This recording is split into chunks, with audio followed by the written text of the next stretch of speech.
Well, as they say, out with the old, in with the new. Finally replaced my nearly 13-year-old slip mats from Midwest Stereo from Chicago, and finally got some new ones. Go me. What's going on, everybody? This is Sean of Raw Select Music. I am back with another recent record pickups video. I really don't have much of an introduction for you today, so yeah, let's just get into these guys. So first off, we have Ike Noble and the Uptights. That's what I get, backed with That's the Sound of My Heart. Some just nice up-tempo funk. Picked it up because it was cheap, and that was pretty much my only reason behind it. So yeah, I don't really have much to say about this record, so let's just get into it.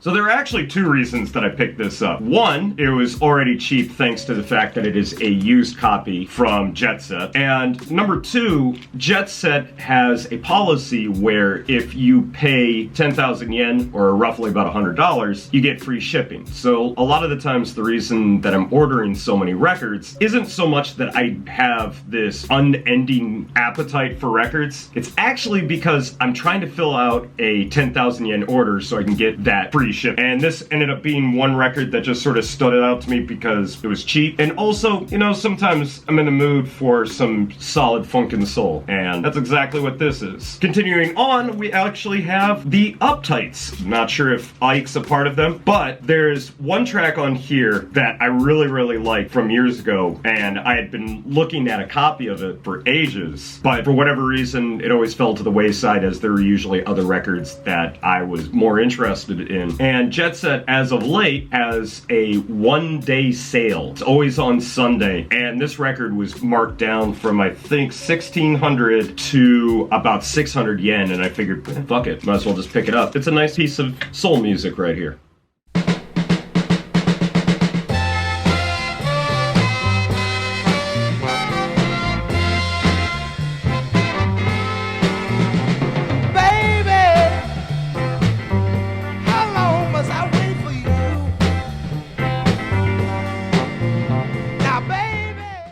But there's just a certain feel to this record that I really like. I like the vocals on it. I just generally like overall vibe of this record. So yeah, if you ever run across this little piece of sweet soul, the Uptights, there's gonna be a better day coming with How Long Must I Wait For You? Some solid soul shit. Alright, so let's get into my 12 inches and LPs. This time around, I picked up some records from Rhythm Section International, and these were two records that I was hoping to get my hands on for the longest time. They were sold out a while ago, but recently brought back into stock, and surprisingly nobody snatched them up, so I wanted to grab them for myself. We got FYI Chris, Back in the Millennium, and Chaos in the CBD. This is Midnight in Peckham. I love these guys, and I also love those early Rhythm Section International records because there's just a certain je ne sais quoi, if you will, about their sound. Specifically, Chaos in the CBD does jazz house like no other, and I really like the sound of their other EP that I had picked up. And FYI Chris is just a little bit loopy and really left field, and that's why I really like his sound. So, like I said, it's kind of hard to describe, so I'm gonna play him for you back to back and let you hear him for yourself.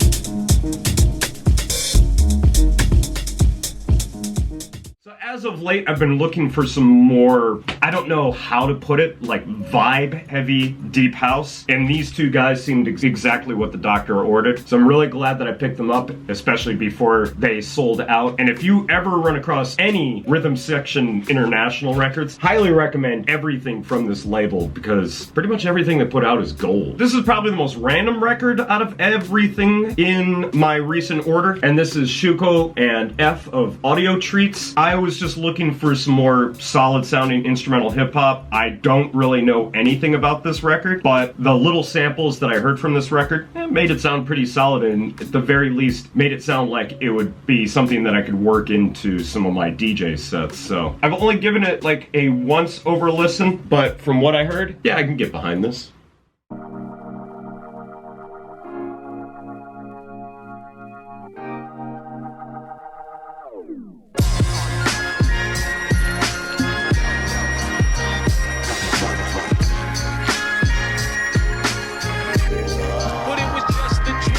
In general, I dig the classic samples, the J Dilla-esque drums, and it seems like it hits pretty hard, so I can't wait to dive into this record a little bit more and give you my thoughts and opinions on it at a later date. But if you ever do run across this really random beat record, Shuko and F of Audio Treats, Cookies and Cream 4, yeah, I'd say give it a listen. So this next one is a pretty timely record. I picked up Ross G, The Gospel of the Godspell. First off, I gotta say rest in peace to Ross G. I've never been like a huge Ross G head, but I've always had quite a bit of respect for him and the music that he produces. This one was actually on sale, but I've been eyeballing this record for a while, and it just seemed like a good time to pick it up now. And even though I'm not the biggest fan of Ross G, the little bits and pieces of this record that I've heard so far make it probably one of my favorite Ross G releases that I've heard. But don't take my word for it. Let's give it a listen.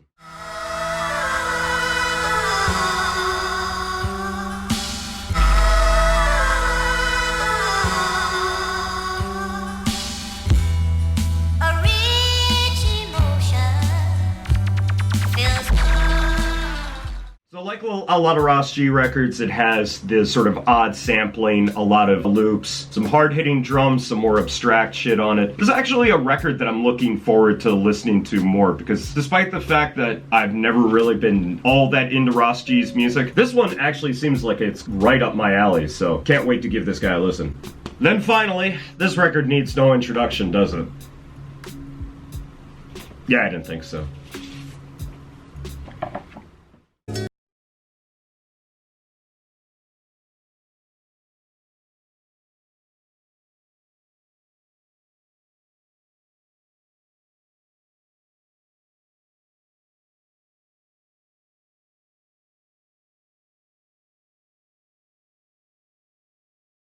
Looking forward to giving you my full thoughts and opinions of this record with you guys. I haven't really listened to it all that much, despite the fact that it was released on YouTube before the vinyl came out. I've been really making sure to sort of keep my opinions and hype for this record untainted. I haven't really been paying attention to it except outside of the big singles for this record, so I don't know exactly what it sounds like. So I'm going in with a relatively unfettered opinion on this record, so I'm really looking forward to hearing what it sounds like, but I think it's pretty obvious that I'm gonna love this record. So that's gonna be it for me today, guys. Thanks as always for watching. If you've listened to any of these records, let me know what you thought about them down in the comments. If you want to hear any of these records for yourself, please go over to my WordPress or Steemit blogs, because that's where I'll be posting audio links to any of the records that I talk about on this channel. And as always, please head over to my Mixcloud and check out Raw Select Radio, the audio component of this Raw Select music thing. There you can hear some of the records that I talk about on this channel, as well as a whole host of records that are in my collection that I don't get a chance to talk about. So links for everything, as always, down in the description. But that's gonna be it for me today, guys. Thanks as always for watching, and I'll catch you in the next video. So until then, peace out!